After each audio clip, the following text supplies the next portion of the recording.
1999 empezamos con el tema de hacer una ONG para poder trabajar por la necesidad de la gente que había acá en el barrio. El objetivo primordial, capacitar y formar fundamentalmente a los jóvenes para que tengan una salida laboral.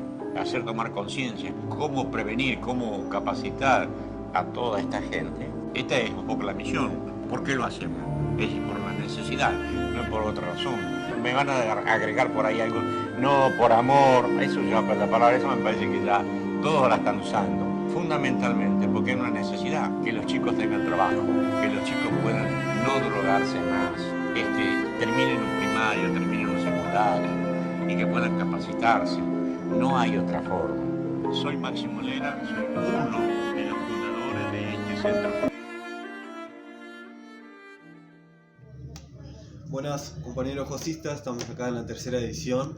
Estamos hoy con Máximo Lera, que ha dejado grandes huellas en la historia de la hockey en Argentina, y hoy conoceremos un poco más a fondo sobre esa huella. Máximo, gracias por recibirnos. Acá, esto es un centro comunitario, lleva el nombre de un sacerdote, el padre Reinaldo Gaspar Conforti, que fue asesor nacional de la Juventud Católica. Bien, ahí, porque después más adelante seguiremos charlando sobre eso. Así que comenzamos con la primera pregunta, Máximo, si le parece. ¿En qué año participó en la JOC y qué recuerda de esa época? Hay algo fundamental, y voy a hablar con una palabra que hablamos siempre los trabajadores. A mí me enganchan en la JOC con el fútbol. Mira. Porque yo jugaba en el colegio al fútbol. Y la JOC tenía el equipo, en la parroquia, el equipo de la JOC de fútbol. Y Pedro Aguilera, que fuera el presidente nacional de ese momento, el Ingenio Santa Lucía, en Tucumán, me contacta y me lleva a jugar al fútbol para la JOC de la parroquia Santa Lucía en Tucumán. Y así fue mi inicio en la JOC. Nunca supe qué lo que era, pero cuando me enteré lo que era, acá estoy. Y digo, por ahí repito muchas veces, soy uno de los privilegiados de la clase trabajadora, porque he pasado por la JOC. Perfecto. Para comentarle un poco, si no sabía, nosotros también iniciamos y utilizamos esa metodología del fútbol justamente para encontrarnos con los chicos, y a través de eso es una excusa linda que el fútbol nos une. Y bueno, así como también te pasa a vos, hoy en día seguimos con esa metodología, sin saberlo. Bien. ¿Cómo estaban organizados en esa época, Máximo? En esa época eran los 5 del equipo, y tratábamos de trabajar. Evidentemente, cuando yo me inicio no entiendo nada de lo que era la JOC, ni cómo se organizaba, ni para qué se organizaba, ni qué es lo que era. Entonces, esta es un poco la realidad, yo no sabía nada. En tanto y en cuanto, con 16 años, frente a una primera asamblea que hay en el Ingenio, por un problemas de los cañeros, nadie me creía y subí a un palco y fue uno de los primeros oradores que estuvo presentando un proyecto para los trabajadores de ese momento, y sin darme cuenta de lo que la JOC estaba planteando, yo estaba planteando lo que la JOC quería. Entonces automáticamente me llevan a la parroquia y me dicen, bueno, vamos a tener que empezar a hacer reuniones para planificar todos estos trabajos que vamos a empezar a hacer. Y por suerte, en ese momento me integran al equipo parroquial que había en ese momento, la famosa 5 que tenía el equipo. Y ahí empezamos a funcionar. Bueno, como continuando, ¿no? Si yo me sigo jugando al fútbol, por el tema del fútbol me engancharon y seguí trabajando. Después fui delegado, peleando dentro de los problemas sociales y laborales que había, con muy corta edad. Porque lo retiro, yo tenía 16 años, es decir, era muy corta mi edad. ¿Muchos de los que estaban ahí tenían la misma edad o usted era el más chico? Yo era el más chico de todos. Yo era el más chico de todos. Estaba uno famoso en ese momento, que era el secretario general de la comisión directiva del Ingenio, Raúl Celarayán, que era un muchacho joven, tendría 22 años, y era uno de los dirigentes más jóvenes que tenía el movimiento obrero a nivel nacional en ese momento, y estábamos trabajando juntos. Interesante. Bien. ¿Qué fue lo que más le llamó la atención de aquella época? El fútbol. El fútbol. El fútbol. El fútbol. Simplemente el fútbol. Siempre fútbol. Porque yo quería jugar al fútbol. El fútbol, siempre fue el fútbol. Bien. Cuéntame, Máximo, ¿qué cosa le dejó la JOC a usted para su vida? Creo que la JOC a mí me dejó todo. O sea, desde mi formación, desde muy joven, y todavía seguimos trabajando en función con el mismo método de la JOC, es decir, el famoso ver, juzgar y actuar, más ver cómo trabajamos con la gente, con cada joven, con cada trabajador, con cada compañero. Hoy no hay muchas fábricas porque cada vez hay menos fábricas, y acá no hay una sola fábrica, acá hay un compañero que está presente acá, que está trabajando en la fábrica, y él es colaborador de este centro comunitario en consecuencia de lo que estamos haciendo acá. En su época, Máximo, ¿qué papeles importantes ha ocupado en la JOC usted?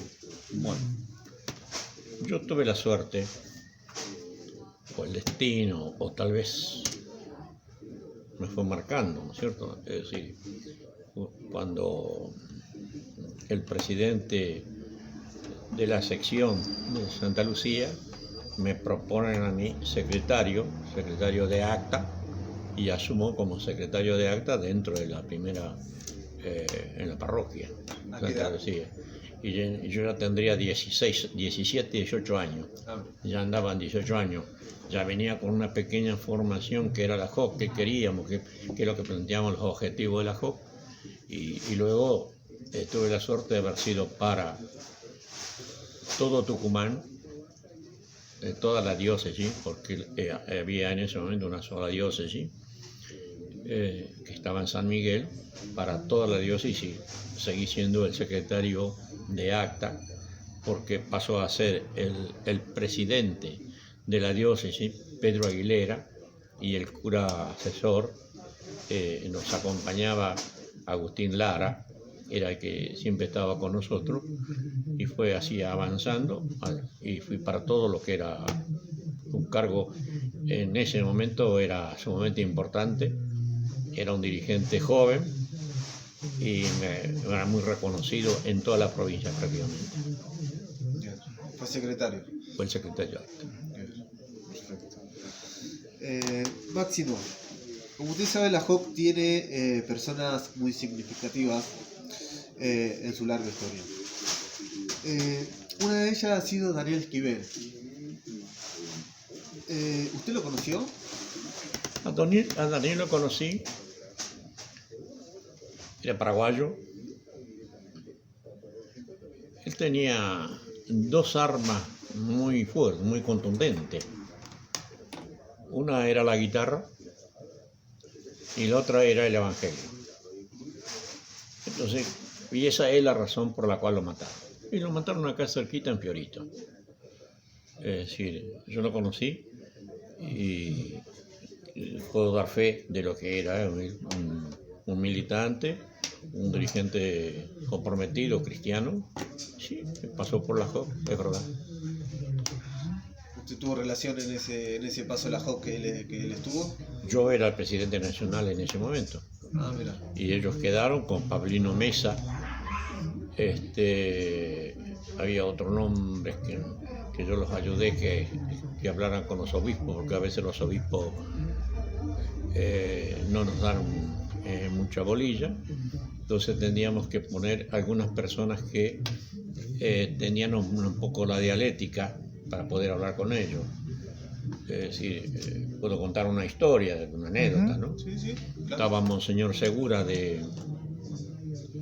para Buenos Aires, para todo que era el cardenal que teníamos en ese momento.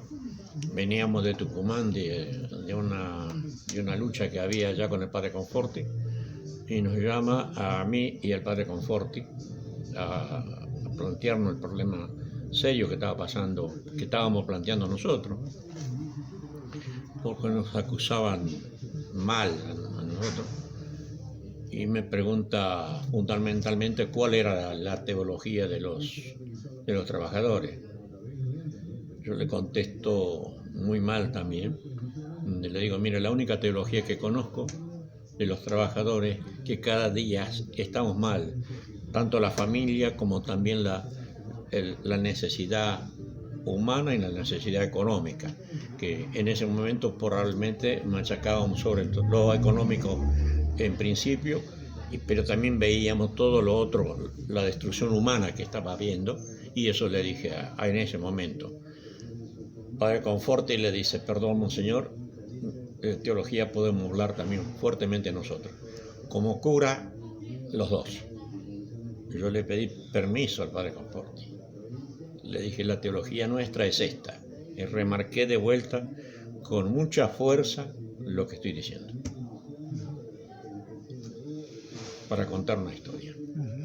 Gracias por contarnos la historia.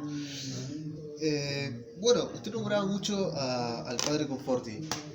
¿Quién era el padre Conforti? Mi padre. ¿Su padre? El padre Conforti fue mi padre. Primero, por ahí conté hace un rato sin el micrófono, el padre Conforti, mi Morcha,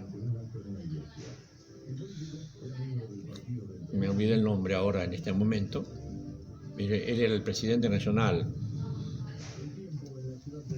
Punto. Me olvidé el nombre ahora, no me va a recordar. No, él me hace llamar a mí por el presidente diocesano de Loma de Zamora, y me llevan a la sede central de la JOC, que era en la calle Díaz Vélez 3825.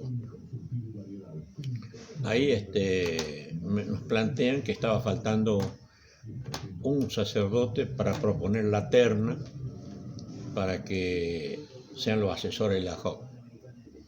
Y me dicen si yo podía ir a buscar al padre Conforti, evidentemente yo no lo conocía, y me dicen, le pregunto dónde está.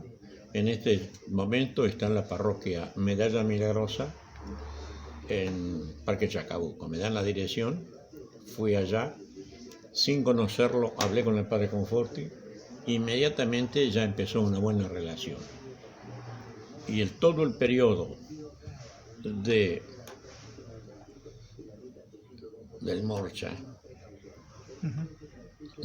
él fue el asesor nacional de la JOC, y luego en todo el periodo de Miguel Romero y Teresita Vicenti fue el asesor nacional.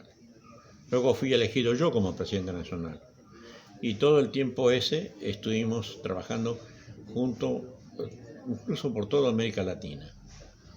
Terminó nuestro mandato en 1970, allí nos vinimos acá a Ingeniero Budge. Él fue el primer párroco de la parroquia San Francisco de Paula, Héctor Piguín Morcha. Héctor Piguín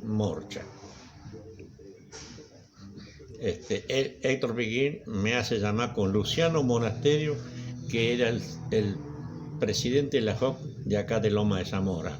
La diócesis Loma de Zamora en ese momento empezaba en Avellaneda y terminaba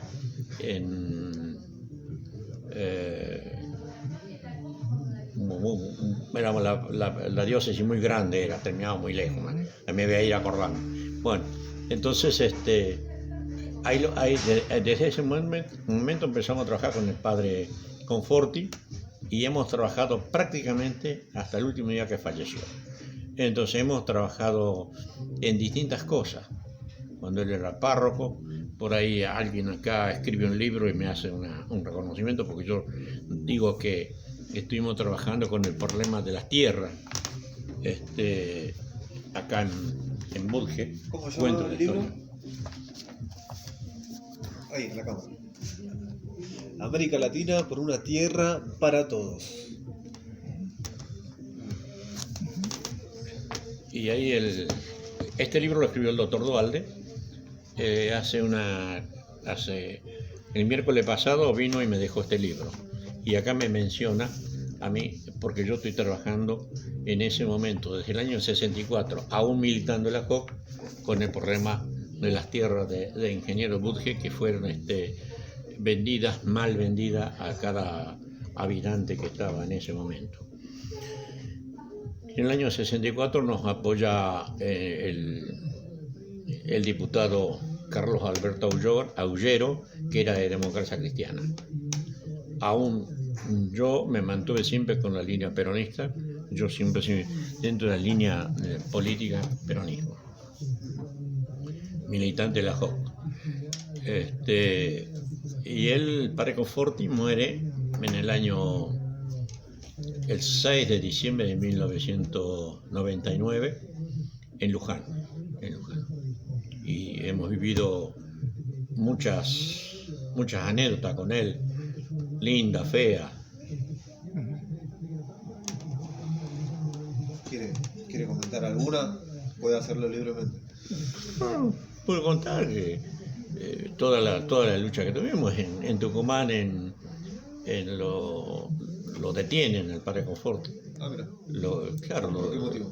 ¿Por qué motivo? Y por ser asesor de la JOC. ¿Nada más? Nada más, la única referencia era asesor de la JOC y que estaba trabajando con los trabajadores.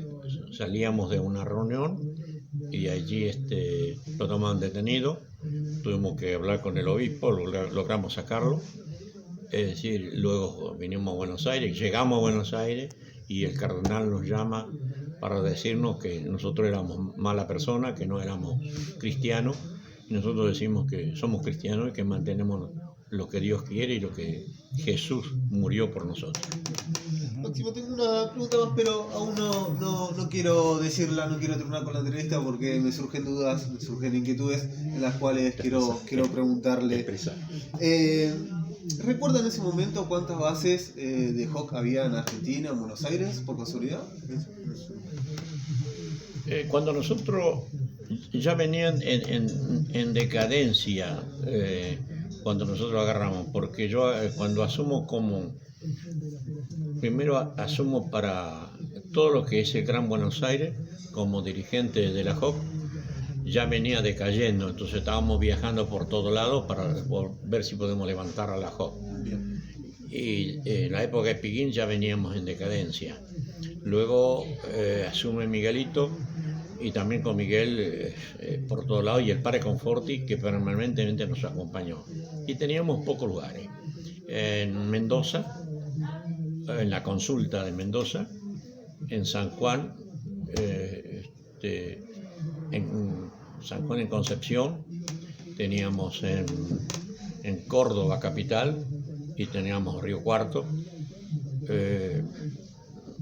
Río Cuarto teníamos en Luján, acá en Buenos Aires, Zárate, en la provincia de Buenos Aires, en Bahía Blanca, en Santiago del Estero.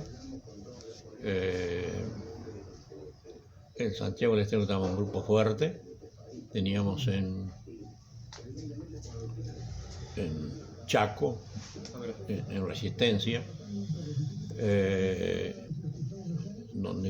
San Martín, acá en Buenos Aires, Avellaneda, estábamos un grupo de que trabajaban en el vidrio, muchachos que trabajaban en el vidrio, en Rosario,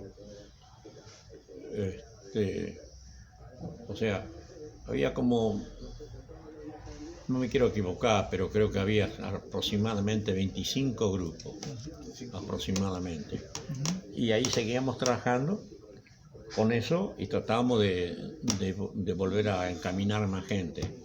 Claro, ya los obispos nos sacaban el cuerpo, viene el problema de revolucionario, de armas, de golpes militares, todo eso y veníamos golpeados. Tal es así que nos allanan la sede de la JOC siendo presidente yo y el padre Conforti, el asesor nacional, el mismo día que lo mataron a Carlos Mujica, a Carlos Mujica.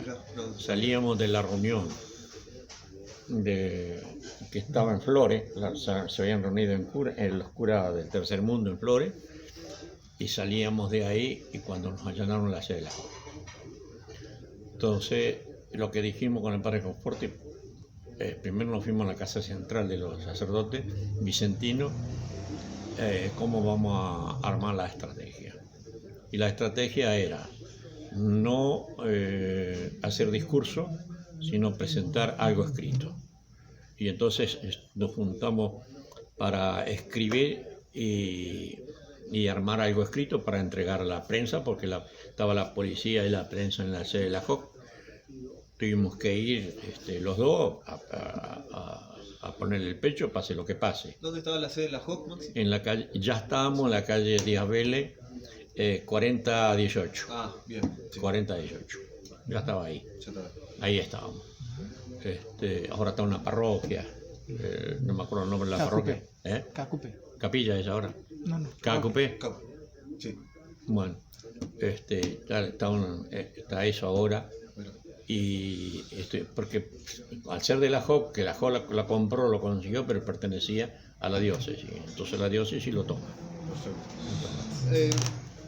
¿Cómo fueron sus últimos días, semanas dentro de, a ver, un josista es josista de por vida, ¿verdad? Pero dentro del movimiento, ¿cómo fueron lo último que recuerda? ¿Cómo fue eso? No, yo siempre con mucha alegría. Yo creo que yo lo tomé siempre, todo el tiempo, lo de la JOC, yo lo tomé con mucha alegría, desde un principio al final. Es decir, con todos mis errores, con todas mis deficiencias, yo lo tomé bien siempre y luchando y armando proyectos. Porque, yo soy muy activo, más que administrativo, yo soy más operativo. Entonces voy a hacer cosas. Y siempre fui así. Entonces siempre fue alegría. Es decir, lo que yo siempre cuando nos planteábamos era, si los obispos no lo reciben a los chicos que estábamos formando una comisión directiva nueva, teníamos que ir nosotros, los que ya teníamos un poco de experiencia. Tal es así que a alguien le dije recién, vos sos cura, por conocerlo por el olfato. Entonces quiere decir que ya teníamos nosotros el sentido o el olfato, que llamarle, al que era cura, y cómo hablarle, también cómo rescatar los militantes, ver qué militante te puede dar una mano, cuál es que va a avanzar y ver ubicándolo. Así, yo tenía mucho en ese aspecto un sentido, un don, le llamaba al padre Conforti. El padre Conforti me decía que ese es un don. Y yo iba y charlaba con ellos y lográbamos armar algo siempre lográbamos armar algo. Máximo, ¿qué mensaje tienen para los jóvenes que hoy militan en la JOC? Creo que primero tenemos que acompañarlos a ellos, siempre acompañarlos. Evidentemente no le vamos a tener que enseñar nada, porque los jóvenes tienen que, como dijo Cardín, ¿no? Es decir, el movimiento de